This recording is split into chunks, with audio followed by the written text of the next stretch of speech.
Un brouteur béninois vient de frapper encore fort. Et cette fois-ci, le butin est très élevé. 800 000 euros, l'estimation totale de la somme envoyée par cette dame à ce brouteur. Que se passe-t-il réellement? Restez tranquille, je vous mets dans le contexte.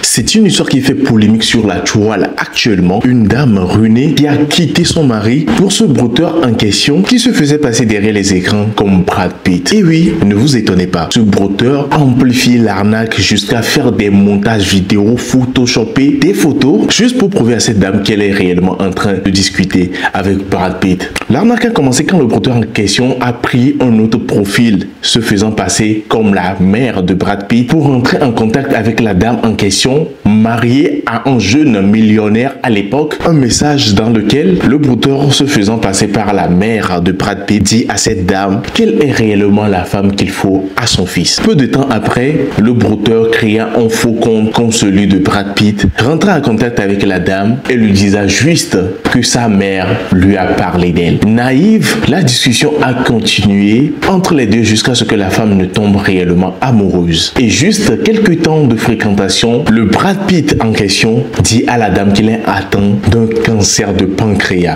Suite à cette nouvelle très dévastatrice, notre Brad Pitt dit à la dame qu'il a réellement besoin d'argent pour se faire soigner. C'est le moment où commença le calvaire de la dame. La dame ne faisait que envoyer des sous, jusqu'à un jour où la dame suit les informations et découvre le vrai Brad Pitt s'affichant avec une dame qui est sa fiancée. Suite à cette découverte, la dame écrit à son faux Brad Pitt pour lui demander des explications. Bien évidemment, car ce faux Brad Pitt lui avait promis le mariage. Alors, notre arnaqueur en question, étant pris au piège, développa surtout une nouvelle stratégie, allant juste monter une vidéo journal avec des voix off, tout est truqué pour prouver à la dame que ce qu'elle venait de découvrir était faux. La dame étant très naïve, a cru et a continué par envoyer de l'argent jusqu'à ce qu'un jour, elle ouvre sa télévision et découvre que Brad Pitt s'est marié avec sa fiancée.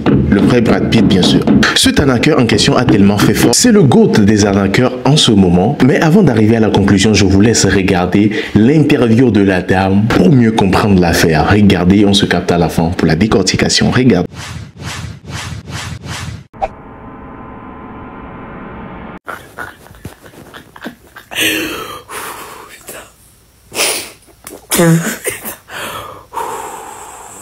Non mais...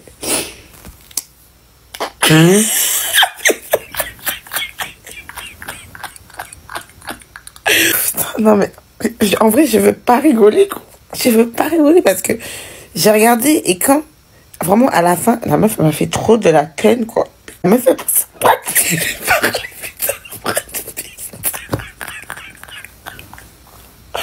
Putain, mais c'est... Genre, il y a des gens... Jusqu'à ils ont fait un JT. Jusqu'à ils ont fait un JT pour... Putain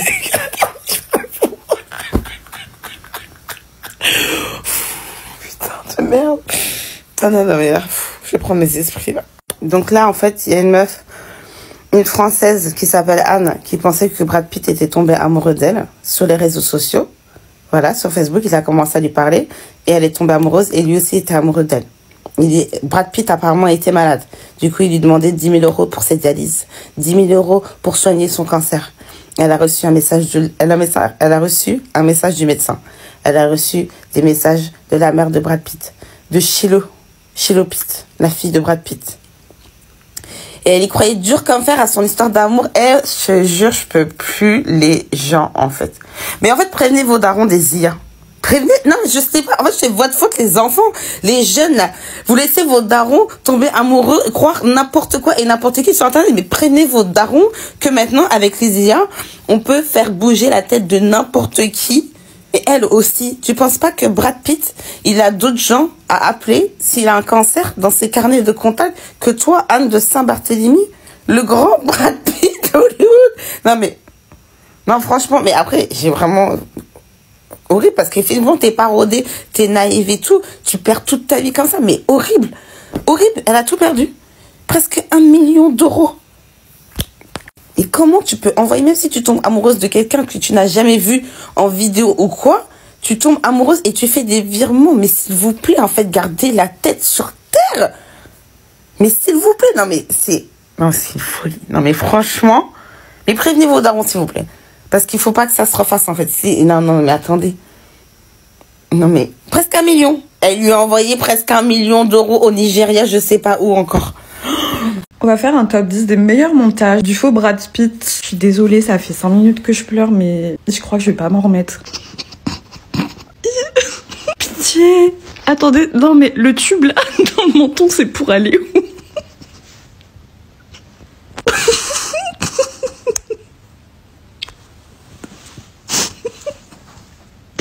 Plus c'est gros, plus ça passe, hein. Vraiment, il tape même la pose dans les salles d'opération. Il y a sa petite tête qui dépasse, c'est trop mignon. Non, en vrai, c'est boomer, mais ça va, elle est pas si terrible. On peut croire que c'est un selfie. C'est pas le montage le plus raté.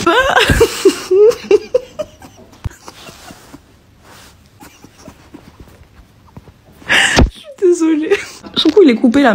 Oh my god, non. Alors là, il a grossi en 2 jours. Je pense que vous verrez pas parce que TikTok va rogner l'image. Mais il a quand même ajouté une And I love you. Ça se voit que c'est vraiment écrit à la main et que c'est pas du tout rajouté après. Genre, non. C'est moi où le lit, il est au-dessus de son épaule. Là, je rigole parce que j'imagine le gars en train de faire ses montages et se dire ça va passer. Et en plus, ce qui est horrible, c'est que le gars, il fait de moins en moins d'efforts dans ses montages. Genre, non, cette histoire-là. Le TikTok américain et le TikTok français, ils sont en compétition parce que depuis ce matin, je suis en fou rire. Parce que comment ça se fait que d'un côté, j'ai Brad Pitt qui a arnaqué 830 000 euros à une femme qui était mariée avec un millionnaire. Il aurait séduit, il lui aurait envoyé des photos en disant qu'il était à l'hôpital, qu'il se faisait opérer ou je sais pas quoi. Et la dame, sans hésiter, elle lui a envoyé grave de l'argent. D'ailleurs, les 830 000 euros, c'était l'argent de son divorce avec son millionnaire qu'elle a quitté pour Brad Pitt, qui au final n'était pas Brad Pitt, bien évidemment. Et actuellement, elle serait en dépression et aurait ouvert une cagnotte pour que nous lui venions en aide. Ce qui m'a personnellement fait bien rire parce que pour moi, c'est pas possible que ce soit vrai. Et d'un autre côté, on a les Américains. Écoutez bien, Trump, il avait dit en 2020 qu'il allait bannir TikTok. Il y a ses partisans qui ont dit oui, c'est vrai, il faut bannir TikTok parce qu'ils volent nos données et tout. C'est pas normal que les Chinois, ils ont accès à nos données, etc. Alors que le PDG de TikTok, il a dit 1001 fois qu'il a aucun lien avec le gouvernement chinois, qu'il a donné aucune donnée, etc. Mais en réalité, c'est pas du tout ça le problème. Ils en ont rien à faire. C'est juste que comme c'est les Chinois qui récupèrent les données de tout le monde et que le gouvernement chinois, il a accès à toutes ces données, ça plaît pas aux Américains. Ils ont envie de les récupérer eux-mêmes, nos données. Mais vous savez ce que les Américains, ils ont fait? C'est pas genre là, à l'heure actuelle, tous les Américains sont en train de migrer sur Jiangsu. Genre c'est l'équivalent de TikTok en Chine. Genre là les Américains ils sont passés de la version internationale de TikTok à la version chinoise. Genre 100% chinoise. Je sais pas si vous vous rendez compte. Et puis ils s'installent sur l'application, ils disent ouais on doit être super sage, on doit être super respectueux. Oubliez pas les gars, on est des réfugiés de TikTok. Ils commencent à se présenter sur Jiangsu en disant que oui on vient de TikTok, on est des réfugiés, s'il vous plaît acceptez-nous et tout, sinon on n'a nulle part où aller. C'est du n'importe quoi. Et franchement j'attends impatiemment la réaction des partisans de Trump. Parce que imaginez, genre ils ont dit qu'on va bannir TikTok parce qu'ils volent nos données et t'as les Américains qui vont volontairement sur une application encore plus chinoise que TikTok pour dire non mais nous on reste là-bas en fait. Très chers internautes, j'espère que vous avez regardé l'intérieur de cette dame et vous avez compris quelque chose. Vous êtes tout d'abord peiné. Cette dame qui est actuellement renée est en train de lancer une cagnotte pour pouvoir regrouper des sous et engager un avocat qui pourra poursuivre l'enquête ou un détective privé. Qu'en pensez-vous réellement de cette histoire? Est-ce que la dame a été vraiment très naïve? Parce que seulement en voyant les photos, moi je sais que c'est déjà photoshopé. Est-ce qu'elle a été très naïve pour ne pas remarquer que ce sont des photos truquées? La question reste bien évidemment posée. Tout compte fait, n'hésitez pas de mettre vos avis en commentaire, mais surtout de vous abonner très massivement à cette chaîne, d'activer aussi la cloche de notification pour être prévenu quand je ferai sortir une nouvelle vidéo sur cette affaire. On se capte bien évidemment dans une autre vidéo. C'était ton gars, Mr. J. Double 7.